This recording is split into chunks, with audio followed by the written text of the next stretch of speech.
Hello again, my name is Hunter Green. In this video, I'm going to be trying to persuade you to get a CPR license. I'll be upfront about that and honest. By the way, I would like to start this off with a trigger warning. I am going to be talking about CPR, death, and some numbers that are going to be quite jarring. Let's go ahead and jump right in. So like I said, my name is Hunter Green. I am an EMT intermediate. I have been for several years now. I have also been in the pre-hospital emergency medical field for approximately 5 or 6 years now, doing other things like EMT basic, and basically this is what I've been doing with my adult life. And yeah, so that's a little bit about me. So let's go ahead and jump right into some quite jarring statistics about the United States and CPR in general. All of these following statistics have been taken directly from the American Heart Association website, and I'll get into specific articles about that later. Anyway, so according to the AHA website, over 436,000 Americans die each year to cardiac arrest, with over 350,000 of those being out of the hospital. Unfortunately for those 350,000 people, only 10% of them survive. However, we can increase this to approximately 22.9% with CPR that is performed immediately outside of the hospital. To paraphrase a quote taken from an article by Tsao and other people and published in 2023, there was a previous survey done of some Americans that the survey revealed that 65% of Americans said that they, at one point in time, they had gone through CPR training, but only 18% of those people actually currently had licenses and accreditation that proved they were CPR certified and up to date.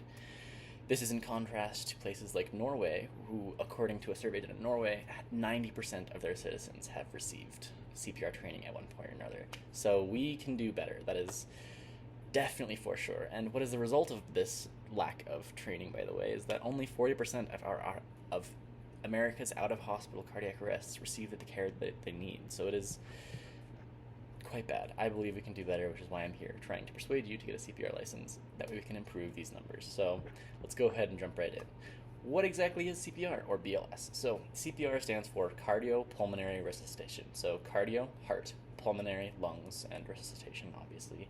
You're going to be starting them back up again. So in someone who needs CPR, obviously their heart and lungs are not going to be working properly. So you're going to be taking over temporarily the job of the heart or the lungs to circulate the body through the blood through the body, and hopefully keeping them alive, because without that blood, they're going to die and their tissue is going to start rotting, and not pretty stuff. So CPR does include a little bit more than just pushing on your people's chests like you see in the movies and TV shows. There's going to be some aspects about it that might be new to you, might be surprising, but I'm not going to teach you CPR in this video. I'm just going to recommend that you get it.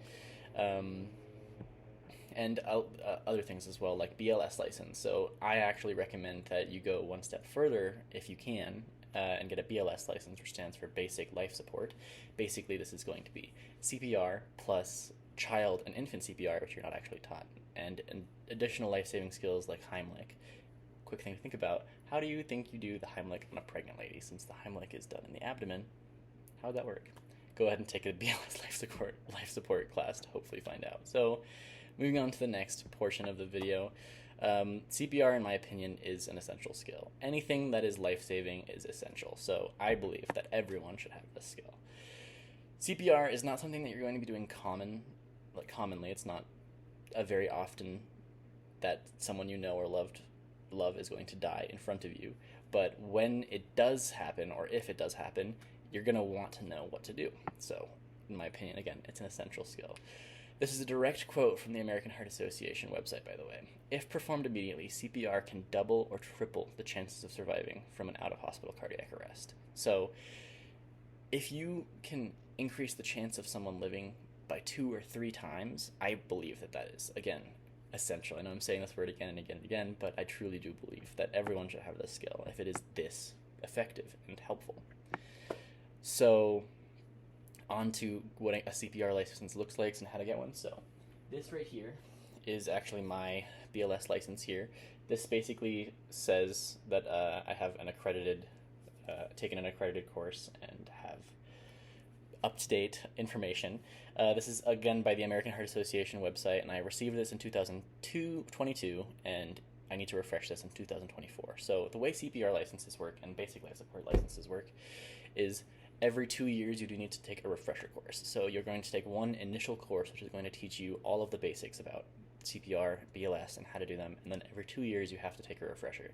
That's going to basically update you on the new information. This is because medicine is constantly changing. Every couple years we're going to revamp everything because we're looking at what works and what doesn't work. And we want to give you the up-to-date information, that way you can tailor your care to what we know works.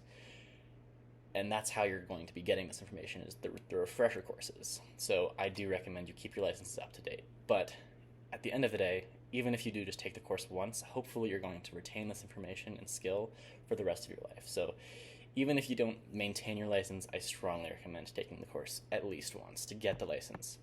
So, on to the next point.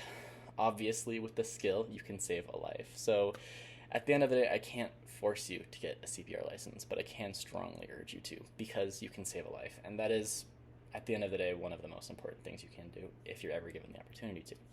Bringing us back to kindergarten years, the golden rule: do unto others as you would have done to yourself, or treat others how you want to be treated, basically.